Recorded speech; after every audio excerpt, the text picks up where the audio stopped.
ملک بند کر دیتے پریشر میں آ کے. صرف اسی انیشیٹو کی اگر ہم بات کریں, صرف اسی یہ میئر کی بات کریں کہ ملک بند نہیں کرنا, تو آپ خود سوچیں خدا نہ خواستہ کیا حالت ہوتی ہمارے ملک کی معیشت کی, اور اوورآل بھی اس کا کیا امپیکٹ لوگ مر ہوتا. جاتے ہیں. تو صرف ایک اقدام کی بات ہی کیا جائے تو لیڈر آف اپوزیشن کا مطلب یہ نہیں ہے کہ انہوں نے صرف تنقید ہی کرنی ہے. اس کے علاوہ انہوں نے پھر ڈینگی سے وہ جو ہے وہ ملانے کی کوشش کی, پھر انہوں نے کسانوں کے معاملے پر تنقید کی. حالانکہ کسانوں کے بارے میں تو کہا جا رہا ہے کہ تاریخ میں پہلی مرتبہ کو کسانوں کی شاید سنی جا رہی ہے, اور قرضوں سے متعلق انہوں نے کی. ٹھیک ہے جی, پاکستان تحریک انصاف کی حکومت قرضے لے رہی ہے, لیکن آپ کو یہ بھی بتانا چاہیے نا کہ جو 3/4 قرضے جو ہیں وہ کب لیے گئے. یہ ہم وقتاً فوقتاً رپورٹ کرتے رہے ہیں, ماہرین معاشیات کہتے ہیں یہ قرضے کس دور میں لیے گئے. اب ان قرضوں کو اتارنا ہے نا, ان قرضوں کو اتارنے کے لیے بھی قرضے لینے ہیں.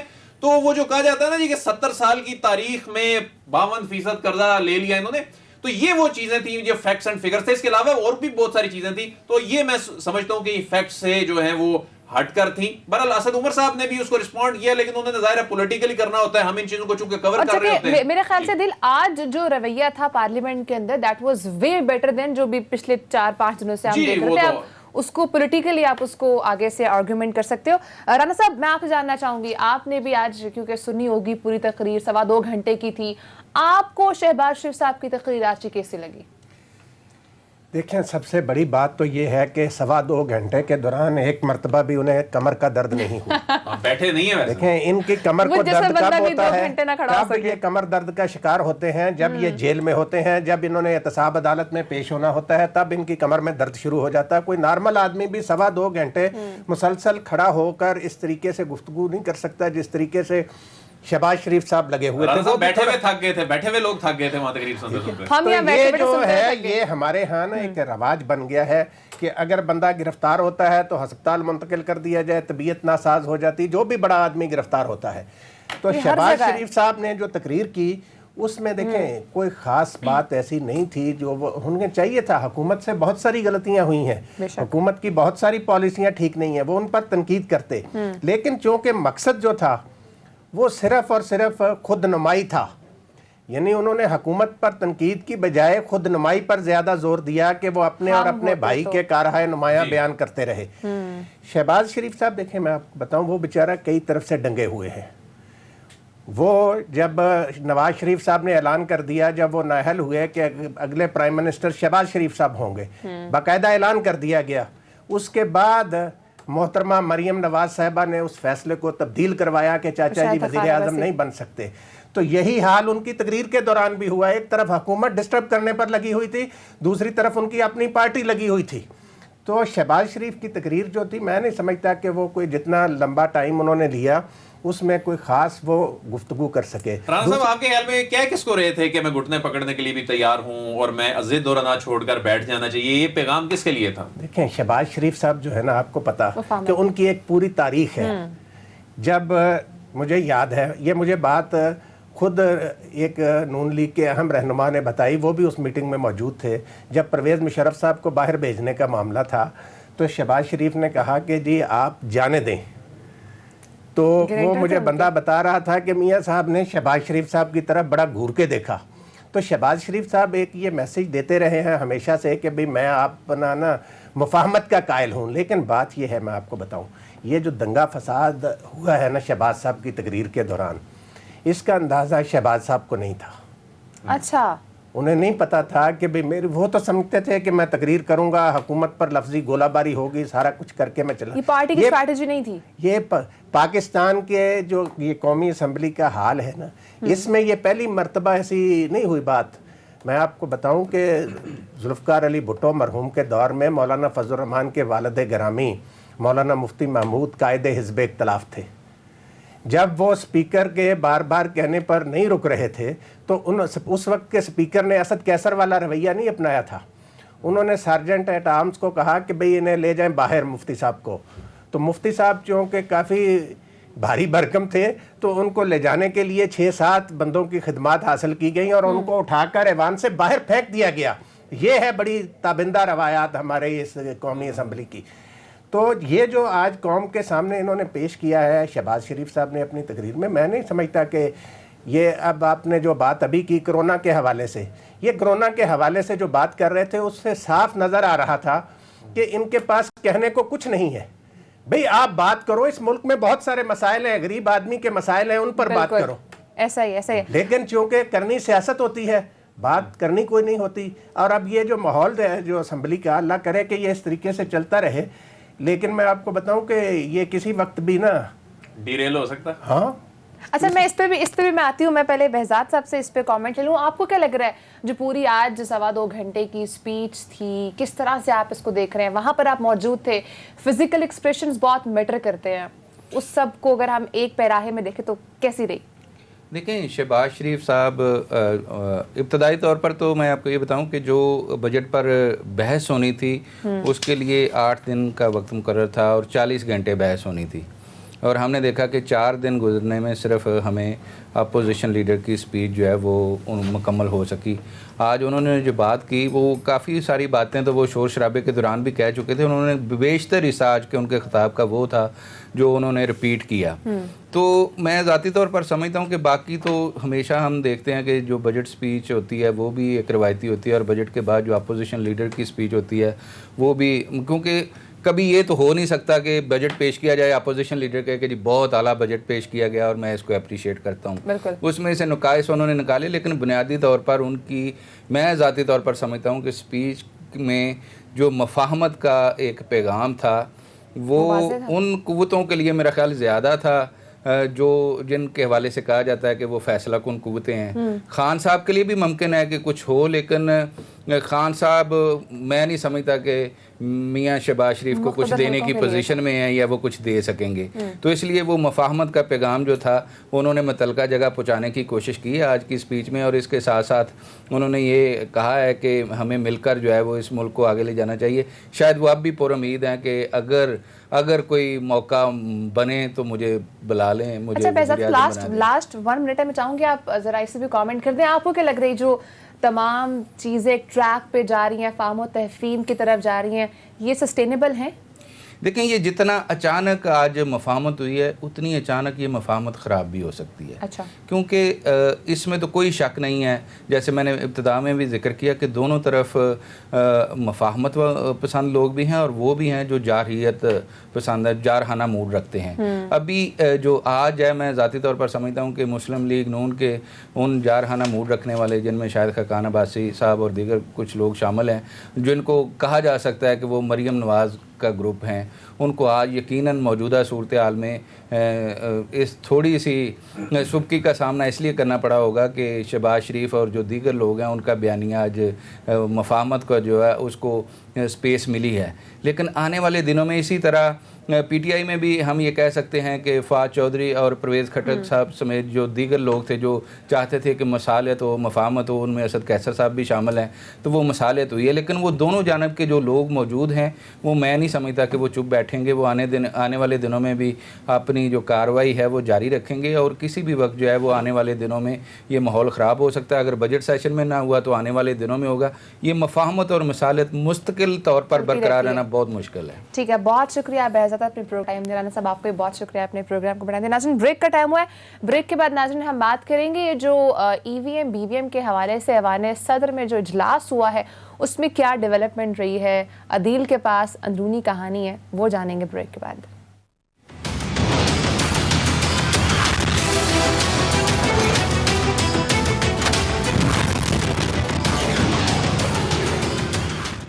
ویلکم بیک ناظرین ایوان صدر میں آج ای وی ایم اور بی وی ایم کے حوالے سے ایک اجلاس ہوا جس کے اندر مختلف سٹیک ہولڈرز نے شرکت کی ہے.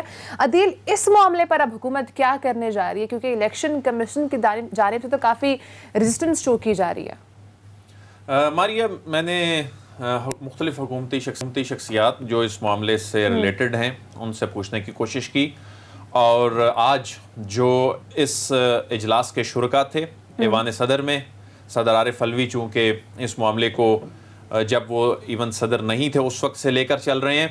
آج تمام سٹیک ہولڈرز تھے، جس میں الیکشن کمیشن تھا، جس میں نادرا تھا، جس میں جو متعلقہ وزارتوں کے لوگ تھے، انفارمیشن منسٹری، انفارمیشن ٹیکنالوجی اور سائنس اینڈ ٹیکنالوجی، کیونکہ انفارمیشن ٹیکنالوجی دیکھ رہی ہے انٹرنیٹ ووٹنگ کو اور سائنس اینڈ ٹیکنالوجی دیکھ رہی ہے